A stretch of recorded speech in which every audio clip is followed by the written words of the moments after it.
Una de la tarde, 7 minutos, estamos de vuelta con este tercer bloque del programa y es hora de titulares.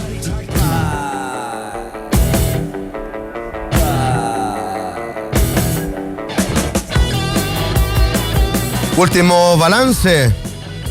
De acuerdo a la información entregada de hace algunos minutos, el subsecretario del Interior, Rodrigo Uvilla, y Carla Rubilar señalaron que el gobierno ha presentado 228 querellas a un total de 997 imputados durante el contexto del estallido social.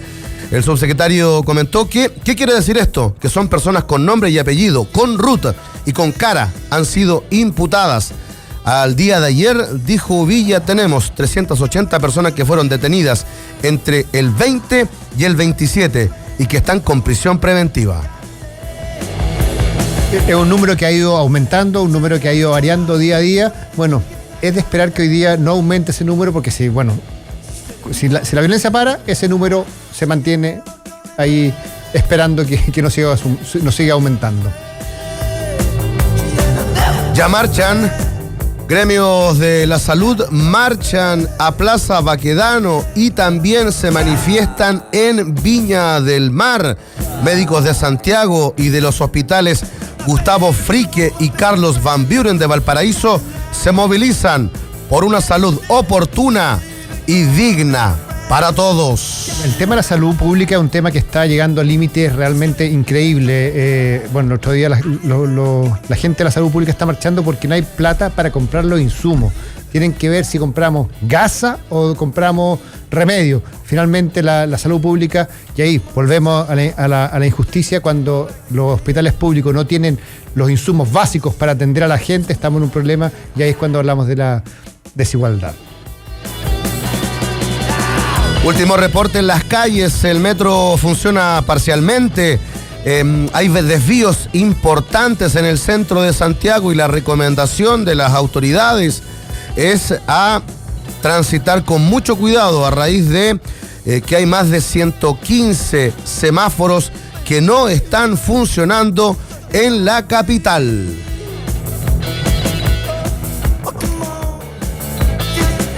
Eso con los titulares, Robert, mi querido. Las novedades de última hora. Hemos dejado casi todos los días por esta semana bastante distinta a lo habitual en términos de la programación de este espacio. Hemos dejado una sección que en algún momento era permanente un poco de lado y tiene que ver con la canción editorial que se maneja para dar a conocer sensaciones de ánimo, para dar a conocer mensajes hacia algunas autoridades, para dar a conocer conceptual, editorialmente, algo de lo que está pasando y estamos analizando de la realidad nacional o internacional. Parte de la editorial del programa efectivamente es la canción. La encuesta es una parte de la editorial, la canción es otra. ¿Y qué tenemos hoy día? ¿Qué canción hemos elegido hoy para resumir este momento? Esta.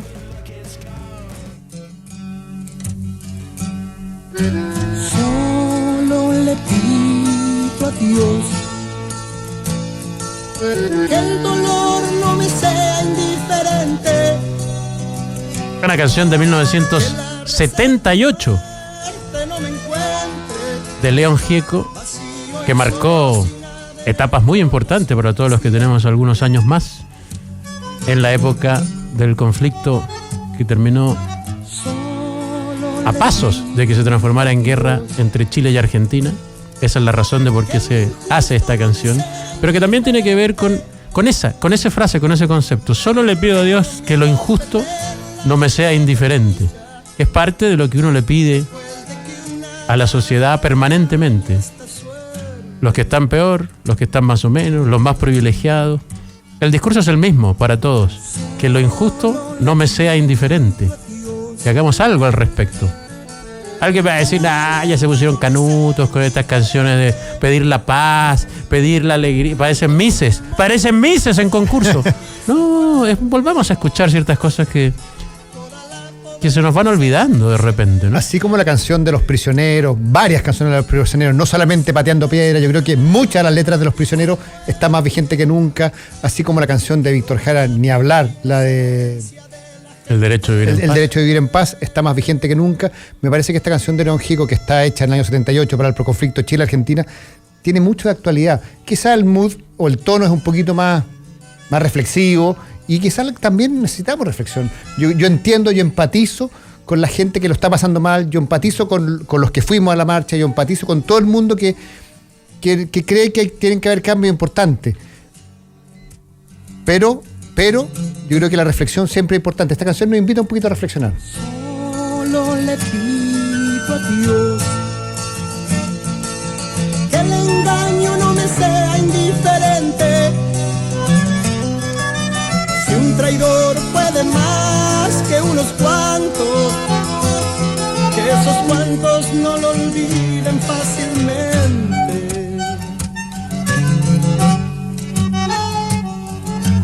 Solo le pido a Dios que el futuro no me sea indiferente. Al Dios que sea. Sí. Los creyentes Exactamente. a su Dios evangélico, católico, judío, musulmán. Los no creyentes a la humanidad, básicamente. Sí, al final los principios que rigen una sociedad tienen que ver con eso. A veces con los principios religiosos, que muchas veces no se cumplen ni se siguen. Otras veces con los principios del humanismo, si es así de simple. Ese viejo principio del mundo católico, por ejemplo, no le hagas al otro lo que no quieres que te hagan a ti, es un principio en el fondo del humanismo. No necesitas un Dios para guiarte con principios de ese tipo. Y es parte de ese llamado que hoy se hace tan urgente, ¿no? Que tiene que ver con mirar al otro, que tiene que ver con empatizar con el otro, que tiene que ver con buscar una sociedad mejor, donde si un traidor puede más que unos cuantos, esos cuantos, como está pasando hoy, no lo olvidarán fácilmente. De eso se trata. De no seguir estirando el elástico. Los que creen que pueden hacer cualquier cosa con el resto de la gente, que el resto de la gente da lo mismo, que el resto de la gente es un número. No es un número.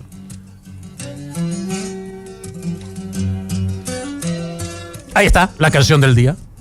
En este caso, León Gieco con Solo le pido a Dios, de 1978. Una canción elegida por el pastor Cristian Peñailillo.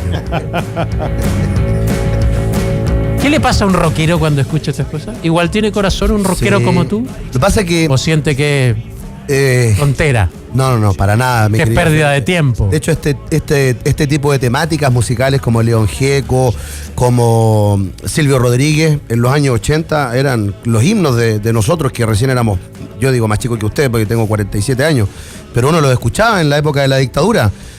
No se escuchaba mucho el rock que hoy día tan masivo uno puede oír. ¿Para qué decir el reggaetón? Que no existía en esa época. Claro, y hoy día tú eres Cristian, el rey del reggaetón. ¿Yo? Del Sí. reggaetón. ¿Ah? No, bonitas canciones, por supuesto, insisto. Pablo Milanés, me acuerdo. Mercedes Sosa. Tantos más, cumpliendo el rol de los... Está pésimo el sonido por la cresta. Sí. Cumpliendo el rol de los artistas. Y eso es parte de la voz, de la transferencia de ideas y de conceptos del mundo del arte para fotografiar a la sociedad en su momento. De los roles de las distintas personas, un poco lo que decía ayer y que hablaban el ministro del Interior, que hablaba la vocera, y que tomaron el guante, finalmente lo tomaron todos los distintos agentes políticos, y el rol es de los comunicadores. Uno no tiene que sacar los plumeros por nadie, uno tiene que hacer claque por nadie, pero cuando te dicen no más violencia, yo tomo el guante. Yo tomo el guante de la no más violencia que pedía ayer el ministro de Interior. El guante elegante, cuero, porque el de boxeo sería seguir con la violencia, Rodrigo. Bueno, Felipe, sí, el Está guante bien. es un dicho muy antiguo, y lo tomó Camila Vallejo, lo tomó Daniel Jadwe, lo tomó Bea Sánchez, lo tomó Giorgio Jackson, lo tomó Gabriel Boric, lo tomó mucho antes Javiera Parada, que conversó con nosotros, que ayer renunció a su partido político Sí, pues. porque sintió, Que no compartía ciertas cosas. Porque sintió que su partido no estaba empatizando, no estaba tomando el guante del minuto que estamos viviendo en Chile. Si el minuto que estamos viviendo en Chile, independiente de todas las demandas, independiente de toda la injusticia, independiente de todo lo que estamos viviendo, que es muy grave, que uno no entiende, están pasando cosas políticamente que también, y que hay que estar a la altura. A mí me parece que la carta de Javiera Parada ayer, de su renuncia a Revolución Democrática, que describe todo su momento político, que describe cómo llega al partido, que ella es un agente político desde mucho antes y termina renunciando a Revolución Democrática porque no comparte su momento político. Me parece que es un ejemplo de cómo hay que hacer política hoy día. Es verdad. Hay otro tema que es súper interesante que tiene que ver con el momento que se está viviendo, que son las fechas. Se ha hablado mucho en el fútbol que no se puede jugar, que evidente que no se puede jugar, pero no se puede jugar no por un tema de conveniencia o un tema de si hay o no hay carabineros. No se puede jugar porque no es el momento para jugar en términos incluso éticos, morales y ciudadanos. Y en eso el discurso del CIFUB, de los jugadores, ha sido súper claro. ¿Sabe qué? Está bien, entendemos que no hay carabineros, pero no es por eso que no vamos a jugar. Estamos preparados para jugar. No queremos jugar. Claro, no queremos Además, jugar. no queremos jugar. Y ha sido súper claro el discurso, pero a partir de eso es interesante ver lo que se nos viene en ciertas fechas, porque para el momento que está viviendo el país en todo sentido, es muy complejo. La PEC, 16 y 17 de noviembre. Ya, a la vuelta de la esquina. Se podrá hacer, todo parece indicar que no es muy fácil. La final de la Copa Libertadores, el 23 de noviembre. La Teletón, el 29 y el 30 de noviembre. ¿Se le puede pedir en estos momentos al país trasladar sus necesidades a una necesidad específica como es la Teletón? Es bien complejo La COP25. imaginárselo. La COP25 del 2 al 13 de diciembre se va a poder hacer. Es muy raro y muy complejo. Está sonando otra vez el sonido del teléfono, y es porque nos escucha a partir de ahora nuestro próximo entrevistado, Felipe Kast. ¿Cómo está, Felipe? Buenas tardes. Buenas tardes, Felipe. ¿Cómo están ustedes? Bien, Felipe. La verdad que te saluda Rodrigo Gómez. Estamos esperanzados con el mensaje que tuvimos ayer desde el cambio de gabinete, el mensaje que nos presentó el ministro del Interior anoche, el mensaje que nos presentó la vocera. ¿Cómo recibiste tú este cambio de gabinete, Felipe? Bueno, yo creo que hoy día lo que se busca con tanto Carla Rubilar, Gonzalo Blumel, Ignacio Briones, es primero mucha humildad, mucha conexión, un diálogo sincero, entender de que estamos viviendo una crisis institucional bien importante y que la única forma de poder salir adelante es tomándose en serio lo que la ciudadanía está pidiendo y al mismo tiempo poder canalizar en pensar alternativas fuera del molde. Yo creo que una de ellas, sin lugar a dudas, debiera ser un presupuesto de base cero después de una serie de cabildos. Evópoli participó en el gobierno anterior cuando Michelle Bachelet nos invitó a poder tener una reflexión más de fondo y de largo plazo. Estoy convencido que la gran mayoría de las personas que se manifestó y que fue histórico quieren que se dé ese debate en forma honesta, en forma sincera, que nos atrevamos a poder pensar cuáles son las prioridades que queremos como país, a quién vamos a priorizar, cuáles son los derechos sociales que queremos financiar, cómo lo podemos hacer para tener crecimiento económico, empleo, sueldos y al mismo tiempo tener mayor justicia. Y esa discusión creo que las personas que les toca ahora liderar claramente tienen un desafío enorme. Y en paralelo creo que tenemos que avanzar en dos frentes importantes. Uno que es poder condenar a rajatabla y con mucha fuerza, sin ninguna ambigüedad, la violencia que vimos ayer en las calles, y al mismo tiempo poder exigir que se respeten los derechos humanos siempre. Si es que tenemos una policía que la necesitamos, con presencia, particularmente en lugares donde claramente se necesita más Estado para garantizar el orden, al mismo tiempo tenemos que garantizar de que no va a haber ningún tipo de tolerancia ni menos impunidad para aquellos que violen los derechos humanos. Ahora pareciera que en eso se ha avanzado bastante en las últimas horas, Felipe, porque cuando uno revisa el discurso de todo el mundo político, los que no se habían sumado a esa condena o esa queja contra la violencia, sí en las últimas 24 horas se han sumado los que entendían que desde el gobierno no se estaba haciendo nada para detener el tema de la violación de derechos humanos. Sí están entendiendo que hay varias señales desde la salida del estado de excepción, desde la salida de los militares de la calle y una serie de cosas que sí cambiaron en las últimas horas. Entonces me parece que ahí hay un pequeño toque de optimismo para lo que estamos viviendo desde el mundo político al menos, ¿o no? Yo lo he visto así. De hecho yo creo que generó mucha decepción y frustración e impotencia la violencia de ayer en la tarde, porque claramente se pensaba de que el contraste fue muy fuerte con lo que vimos el viernes. 1,5 millones de chilenos manifestándose pacíficamente, con demandas muy legítimas, diversas, complejas. Y por eso también, acá es bien importante, yo he dicho que es el momento, creo yo, de que los sociólogos, los psicólogos, los psiquiatras, los políticos, los periodistas, ustedes, los comunicadores, todos decantemos. Esto realmente creo que es muy profundo el cuestionamiento que hay, y aquí sin ningún dogma, sin tratar de llevar agua al molino de cada uno de nosotros, que podemos tenerla legítimamente, cada uno tiene sus ideas de qué es lo que falló, pero esa conversación honesta y sincera nos va a demostrar si estuvimos a la altura o no. En el pasado, cuando hubieron personas que se tuvieron que poner de acuerdo, que me imagino que fue muy difícil, yo era muy chico, tenía 12 años para el plebiscito, pero se pusieron de acuerdo personas que pensaban probablemente muy difícil para poder retornar la democracia en un momento donde lo más fácil era quedarse en el punto muerto. Y creo que hoy día, ojalá que todos estemos a la altura, con mucha generosidad, para entender de que hoy día se necesita un cambio real. Ahora, a propósito del concepto de agua al molino, está bien, puede parecer casi un chiste, pero es interesante ver que quedaron algunos enojados después del nuevo... de los nuevos nombres que entran al gabinete, porque justamente tu partido, Evópoli, tiene al ministro del Interior y tiene al ministro de Hacienda, que es como tener al capitán y al arquero en un equipo de fútbol, ¿no? Mira, yo creo que esto es como, obviamente, cuando alguien cae en esa lógica, nosotros, honestamente, por más allá de que estamos muy orgullosos de que alguien como Blumel y Briones, quiero decirlo con mucha humildad, es mérito de ellos, no es mérito de Evópoli.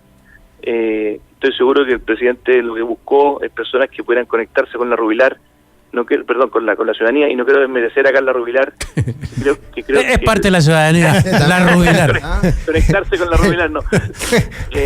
Quiero decir que ella probablemente fue de las personas que logró algo que era bien difícil en medio de la crisis, que era conectarse. Entonces, yo lo que honestamente le he dicho a mis amigos de Renovación Nacional, de Chile Vamos, por favor, hoy día, todos, generosidad, es muy complejo el momento que estamos viviendo. Estoy seguro que el desafío que tiene tanto Ignacio Briones para mostrar una economía más amigable, no es casualidad que Ignacio Briones, que de hecho fue fundador de Evópoli, hasta hace poco estaba escribiendo un paper y promoviendo que empecemos a medir también el desarrollo de Chile utilizando indicadores de felicidad humana.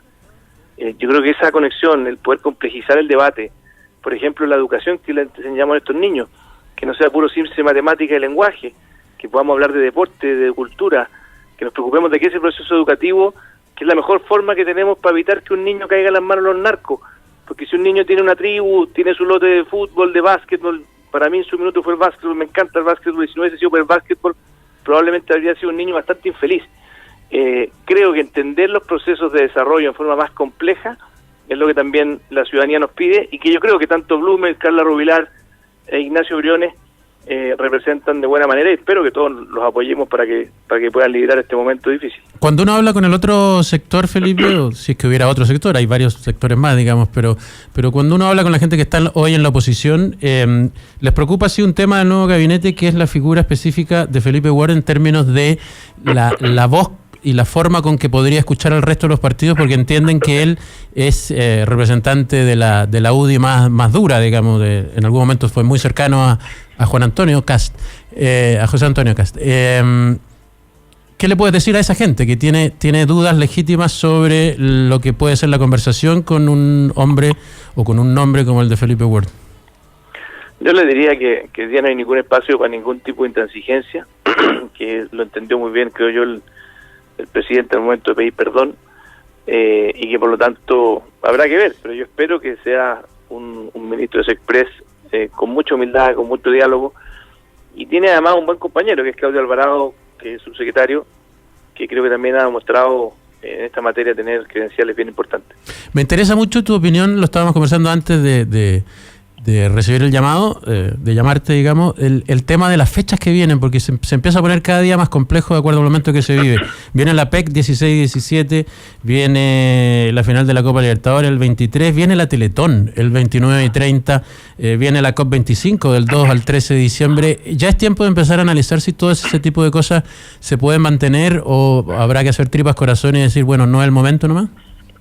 Bueno, yo creo que esa va a ser una decisión que tendrán que tomar quienes están viendo el tema de seguridad. Yo no manejo el detalle. Claramente el día de ayer vimos cómo, y la semana entera en realidad, excepto el viernes, que creo que fue tal vez un ejemplo de lo contrario, cómo nuestra democracia no solamente es frágil y ha sido frágil en su capacidad de generar confianza, justicia social, sino que también ha sido muy frágil en su capacidad de garantizar el orden público, o sea, completamente sobrepasado. Entonces, esas serán decisiones que tienen que tomar, en virtud de lo que hemos visto, las autoridades que están hoy día, probablemente el ministro Blumel, probablemente cada uno de los que tienen que evaluar los riesgos y beneficios. Ahora, sí creo que el desafío de maduración democrática que tenemos hoy día es poder tratar de que seamos capaces de enfrentar problemas complejos como los que nos plantea la ciudadanía sin tener que paralizarnos. O sea, que no nos transformemos en un lugar donde no se puede hacer nada, donde no se pueda discutir de cambio climático, que es tan relevante para el planeta entero y para nosotros también, que somos un país que se ve muy expuesto a eso, que podamos seguir haciendo las cosas buenas que hacíamos, como la Teletón. Entonces, claramente, el debate va a estar, y esa va a ser una decisión difícil que van a tener que tomar quienes hoy día tienen a su cargo la seguridad ciudadana, de esa tensión, ¿no es cierto?, de tratar de efectivamente volver a la normalidad. Ayer se quitó el estado de excepción, se quiso hacer un gesto probablemente por parte del gobierno y tuvimos un caos total. Entonces, claramente, esta tensión entre buscar dar señales y al mismo tiempo garantizar el orden, que es una obligación constitucional y de cualquier democracia, es una tensión que es muy difícil de poder ecualizar. Felipe, ¿en qué minuto se produce la desconexión? Que estamos hablando de cambio climático, que estamos hablando de innovación, que estamos hablando de temas que son de países súper desarrollados, que está bien conversarlo, que está bien que estén en la agenda, y de repente nos dimos cuenta que nos habíamos olvidado de la educación, de la salud, de las pensiones. ¿En qué minuto los políticos no se dieron cuenta que los temas importantes no estaban resueltos? Mira, yo creo que aquí hay un libro que es bien bueno, que habla sobre cómo mueren las democracias o cómo caen las democracias. Lo hicieron un par de investigadores que empezaron a estudiar y se encontraron con que una de las grandes explicaciones es que el Estado, que se supone que es el lugar donde uno construye justicia, porque está el mercado que genera empleo, genera riqueza, genera una serie de incentivos. Tenemos que lograr un país chico como el nuestro, lograr traer inversión de afuera para que tengamos, porque sabemos que con puro asistencialismo y con una economía cerrada no llegamos a ninguna parte, pero que el Estado, que es un tremendo músculo, de hecho escuchaba un Twitter que me puso Rafa Bumucio, me decía, oye, Felipe critica al Estado. Todo lo contrario, yo quiero modernizar el Estado, quiero que tengamos un Estado como el de Nueva Zelanda, como el de Inglaterra, donde lo público no tenga nada que envidiarle a lo privado. Si el problema es que nosotros mismos los políticos nos pidíamos el Estado, lo ocupamos como una agencia de empleo.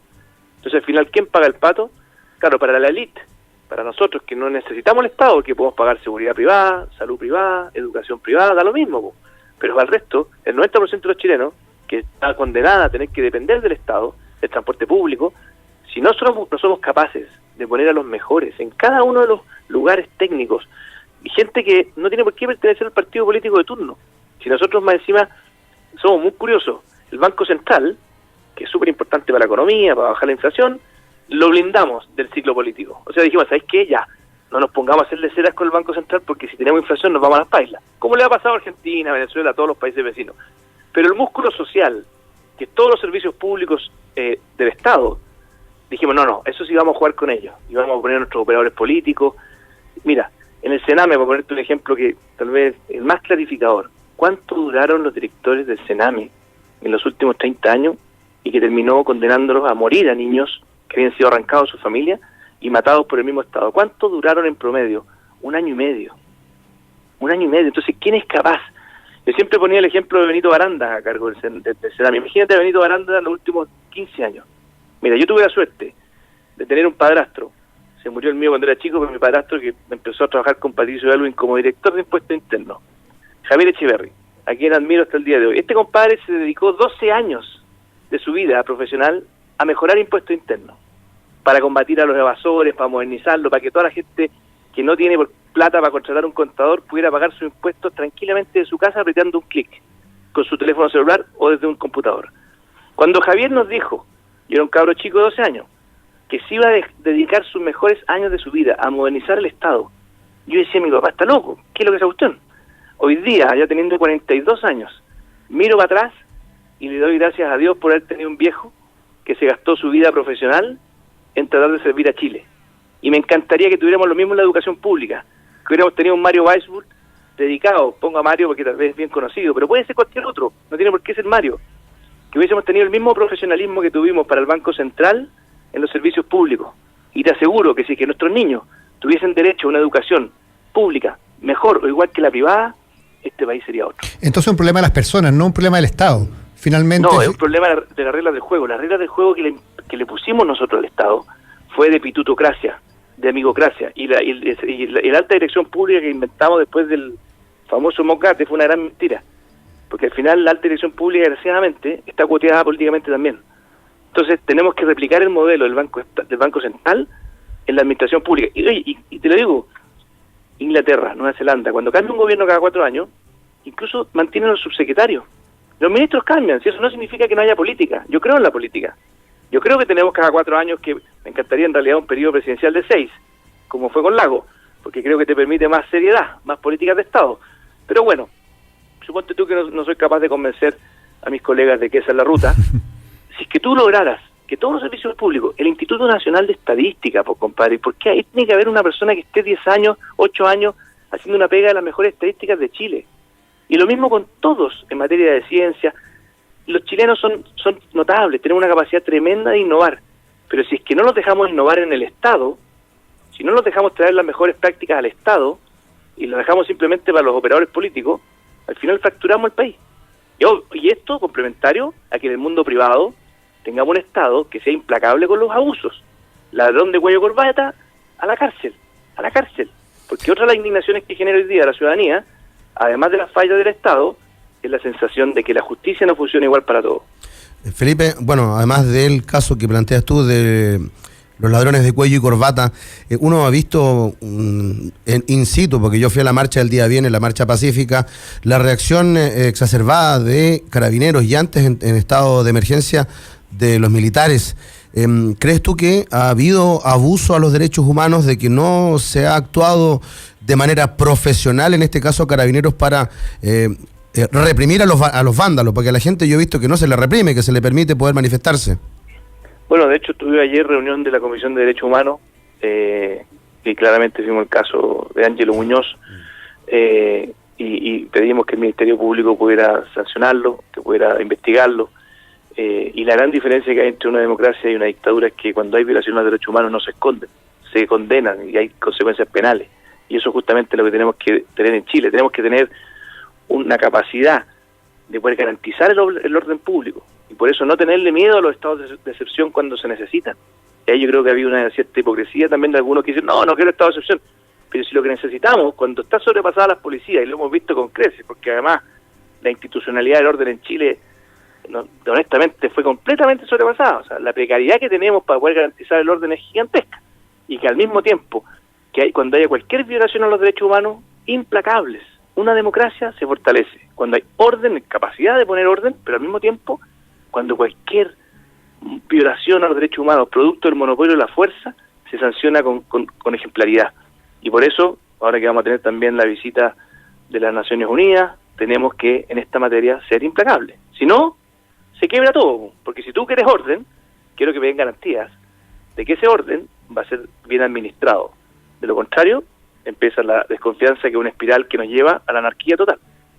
Gracias, Felipe Kast, por recibir nuestro llamado. Gracias a ustedes, que estén muy bien. Que esté muy bien. Ahí estaba Felipe Kast de Evópolis comentando el momento que se vive en el país, comentando esto de que el nuevo ministro del Interior y el nuevo ministro de Hacienda son los dos de su casa política de Evópolis. Pausa y volvemos.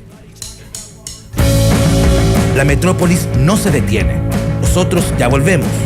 La clave, escucha.